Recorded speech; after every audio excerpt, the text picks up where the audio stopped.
বাটা মাছ রান্না করে আজকে আমি আপনাদেরকে দেখাবো। নমস্কার, ডেলি ফুড উইথ মি চ্যানেলে আপনাদের সকলকে স্বাগত জানাই। আমি এখানে ভাত বসিয়েছি, ব্রাউন রাইস।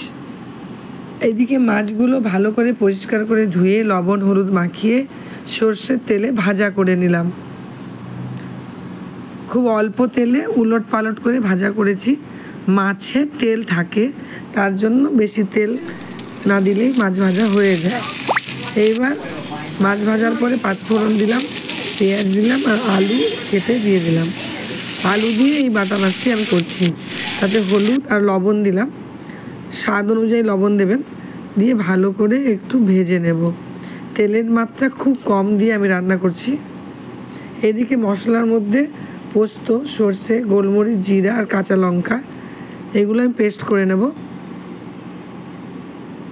এদিকে আমার আলু ভাজা হয়ে গেছে। এবার মশলাগুলো দিয়ে দিলাম, একটু কষিয়ে সামান্য আবার জল দেব। জল দিয়ে আবার ভালো করে কষিয়ে নেব।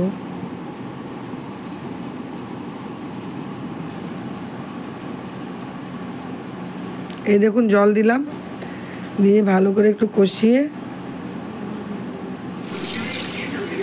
যেরকম ঝোল খাবেন সেরকম একটু জল দিয়ে ঢাকা দিয়ে দিতে হবে।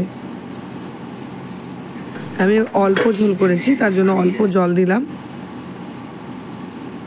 আলু সেদ্ধ হওয়া পর্যন্ত ঢাকা দিয়ে রাখবেন। আলু সেদ্ধ হয়ে গেলে মাছ ভাজাগুলো দিয়ে দেবেন। এই যে ভাজা মাছগুলো দিয়ে দিলাম।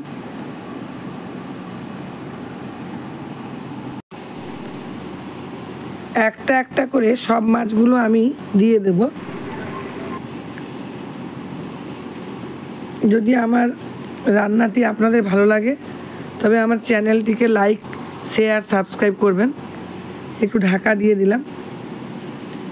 আমার চ্যানেলের নাম হচ্ছে daily food with me YouTube channel. আর যদি ফেসবুকে দেখেন তবে ফলো করে নেবেন। এই যে আলু সেদ্ধ হয়েই গেছিলো, তারপরে মাছ দিয়েছিলাম। অল্প ঝোল করেছি, খেতে খুব ভালো হয়েছিল। একবার বাড়িতে ট্রাই করে দেখবেন। কোথা থেকে আমার এই ভিডিওটি দেখছেন কমেন্টে লিখে জানাবেন।